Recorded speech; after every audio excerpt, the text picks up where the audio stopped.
Hi, everybody. Welcome to Module 2 of Contact. Open up, sure, and wise. So what does it mean to open up sure and wise in a tough talk? Well, there's two things that you can be sure of when you're opening up any conversation. One, you know what's going on for you after you've explored your hip in the situation. And two, you don't fully know what's going on for the other person until you ask and they answer and you clarify.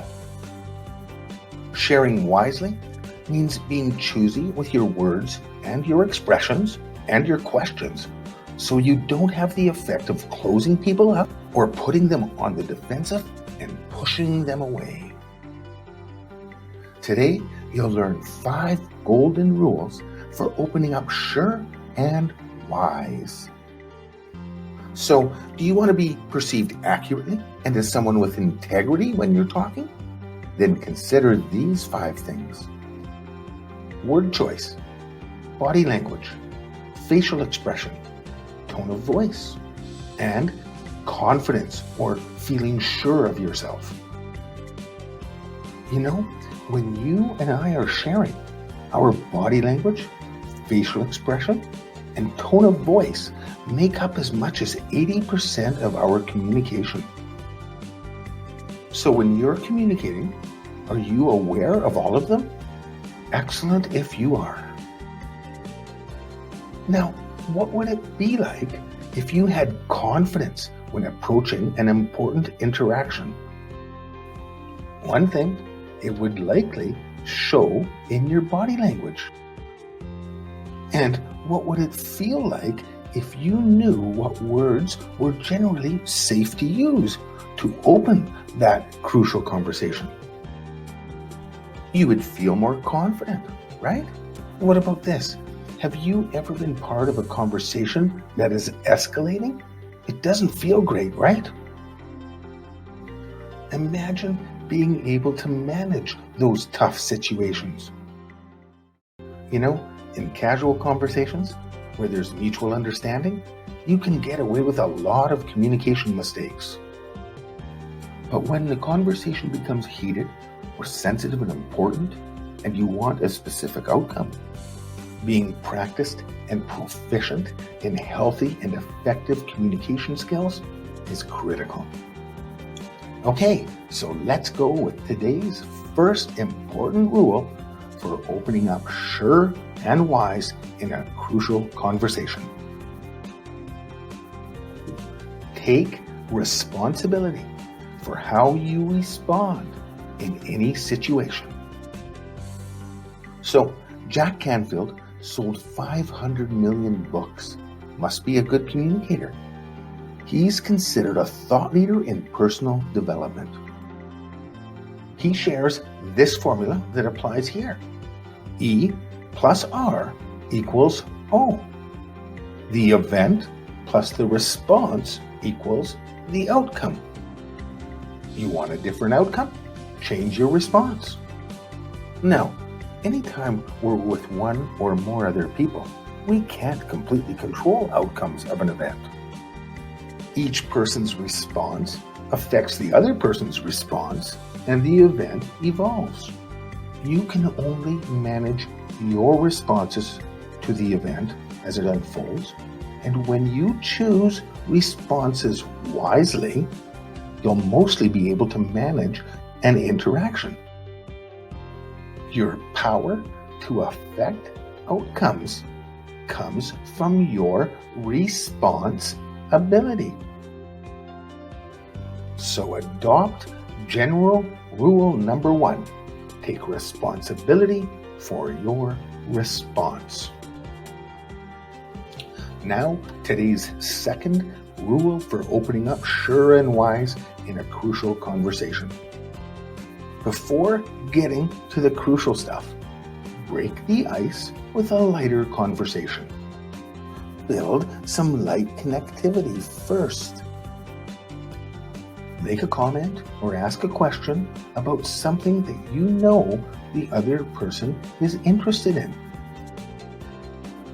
Even talk about the weather or a current event and watch for their response. They might not be interested in watching news, so they're not up on current events. Don't judge them, move on to another topic. Whatever you use for an icebreaker, keep the discussion about it short. Don't waste too much of anyone's time. Have you ever been in a situation where someone's giving too much information? When it happens to me, I'm thinking, let's get to the core and leave out the other stuff. Let's move on, people. And it can be embarrassing at times when people give too much info. Sharing any intimate personal detail in work environments can be too much, and you could find yourself wishing you didn't say anything. We're looking for connection, and we want to be sure the other person relates. So going on for 20 minutes about your children or grandchildren and how they're so cute might actually bore or even turn someone off who doesn't have kids. It can be too much info. Same goes for pets, hobbies, etc. Long stories of any type can be a hindrance, so move on to the issue quite quickly. Now, I typically open the important part of a conversation with at least 2 parts of my hip. Sometimes 3. It's rare that I would share 4, my senses, thoughts, emotions, and intentions in an opening statement, but there are times that I do. It depends on the intensity of the situation. In the long, serious, corrective talk, I might. Now, in most situations, sharing 2 or 3 parts of your hip is enough to open. You might say, I heard you say ABC. My thoughts about that were DEF, and I'm concerned. Then start asking questions and listening to find out about their hip. Let's move on. Don't share information that's not needed. Adopt rule number 3. Learn to bracket. So what is bracketing? Well, bracketing is leaving out information that's not pertinent to the current circumstances. Don't share info that you know would hinder the process and progress of an important conversation for some reason. We want to bracket those things, leave them out. Some examples of good bracketing might be, and this is an important one, not answering questions that haven't been asked. No, we do it in an effort to give some personal advice. Intention is good. And I get that people like to give personal advice. When it's not asked for, it is best to bracket it out. Keeping in mind that it's completely okay to coach someone on a work procedure, sharing things they might not know and haven't asked about. At work, it's an unspoken agreement that a new worker gets instruction and advice on how to do their job. Now, what if your coworker says to you, you need to stop eating that way, or you need to take a communications course? I once told a boss that he needed to take a communications course. He got quite angry at me and defensive, and it took a while to rebuild the relationship. When you've been given advice that you didn't ask for or want, how did you feel? Others feel that way too. Best not to do it yourself. Good bracketing also means keeping your personal worldviews to yourself, especially when you know the other person won't agree. Religion and politics are not safe topics in many situations. Be careful. And you're at work to work. Have some fun, yes. Just keep in mind, you're not there to impose your personal beliefs. So only share what you need to in order to engage the other person and keep the conversation moving in a positive direction. And find out about the other person in the situation at hand. Use open-ended questions. We want to follow that very important rule of seek first to understand, then to be understood. And we want to be transparent and clear so that they trust us and actually open up themselves. So we share enough to engage them. It's called effective bracketing. I omit things I think would hinder the conversation in any way. So here's a quick example. Angie is mostly a good worker. Her work is accurate 99% of the time. Rarely have to correct it. And she's really fast at completing her tasks. Now, she has a couple habits that aren't so good. She's often late, and she can be chatty at times too. It distracts others who aren't so efficient, and they make more mistakes. So anyway, Angie gives me the wrong document for an important file, and I'm a little frustrated, had a bad morning. My first thought and emotional response is to let her have it. Wrong document, always late, too chatty, what the heck? But instead of reacting to my trigger of frustration and wanting to take it out on her, I choose to regulate. Consider my words and tone carefully. I say, "This is the wrong document you gave me. I'm confused. What happened here? What was your thought pattern?" Bringing up comments of her being late and chatting too much would take the conversation off topic, so I would bracket it out of this talk.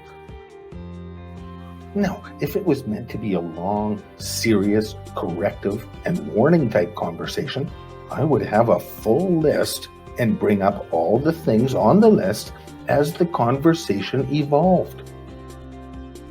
However, for a quick off-the-cuff issue that I want to deal with now, I want to be short and concise in opening the conversation and then get the other person talking. Once they're talking, start listening and apply today's fourth general rule. Watch out for the human scowl. Have you heard the term? Scowl stands for secret keep, omit, withhold, and lie. And actually, we all do it to different degrees at different times in different situations. So why do we do it? We do it for safety. Either safety for ourselves or to protect another person from experiencing a negative consequence or emotion. Now back to the story. Let's say Angie wants to withhold that she delegated the task to Joey, and it was him who grabbed the wrong file and pulled the wrong document and placed it on my desk. She wants to cover for him, so she accepts the responsibility because she knows he's had his last warning before he gets fired. She doesn't want that to happen, so she lies. "I'm sorry, I won't do it again. I'll pay more attention." Now, if I'm good at reading scowls, I would notice something in body language, eye movement, or tone of voice and probe a little deeper. Sometimes scowling is a good idea, and there's times it's not. There's times secrets and lies only postpone the inevitable discomfort. That's when it's best to just get on with it, deal with the truth, even if it might have a negative effect. We all decide for ourselves when scowling is appropriate. There's times when a version of it is necessary. For example, bracketing is a type of omitting that is good for effective communicating. And sometimes what some people don't know won't hurt them. It could be something like covering up a mistake that got resolved before it affected anyone. There's other times a cover-up will hinder improving a procedure or process, and it can block effective training. So when we're listening to others, we want to watch for that scowl. And if we think we're witnessing one that's hindering the progress of the conversation, we want to dig deeper, uncover it gently, and deal with it going forward. And when it isn't interfering with the process or progress, it's okay to just let it go. If a scowl is hindering the situation, be patient. You'll learn to uncover it safely and gently with effective word choice as you go through the program. And by the end of contact, after practicing the techniques, you'll be more comfortable being open, honest, direct, and authentic yourself. You'll find it easier to avoid scowling yourself and how to use bracketing when you need to. Okay, the fifth important general rule for effective communications. Don't assume that everyone reacts to or even defines a particular word the same as you. Keep it in the back of your mind that the same words trigger different things in different people. Let's use the word home as an example. It can mean two different things depending on the person. The person who grew up in a loving, supportive, encouraging home will have a warm, fuzzy feeling when they hear it. When the person who grew up in a dysfunctional, angry, abusive home hears the word home, they might feel angry, sad, embarrassed, or any number of things. So be aware of and sensitive to how people respond to words. Anyone can easily have a different response to a word than you, or a different definition of it. Sometimes we say things and get a reaction that we don't expect. And the reaction can be extreme or subtle. So it's a good idea to watch, be aware of, and if you notice something odd in a reaction, ask a question to get some clarity on what they think or feel about what you just said. When they answer, watch again for the scowl. You might have to dig deeper to get their real reaction. Okay, so let's quickly recap today's lesson. The 5 things that matter most when expressing yourself are word choice, body language, facial expression, tone of voice, and confidence. And the 5 important general rules for communicating are: 1. Take responsibility for your response. 2. Break the ice with some lighter conversation. Then start your tough talk with a short opening statement about your hip, and then ask about the other person. 3. Use bracketing. Don't share information that's not relevant in a tough talk, or actually any talk. Keep things short, sweet, and concise. 4. Watch for the scowl in others. If you think it's there and hindering the conversation, uncover it gently. And 5. Don't assume another person will react to a word the same as you, or even define it the same. Okay, so today's homework: practice sharing a short, clear, opening statement about your own hip. And then inquire about the other person's hip. Pick 10 conversations you have this week and do it. Practicing will help you get good at it and make it a habit for you, unless you already have the habit. Hey, thanks for watching. Good job. Another section completed.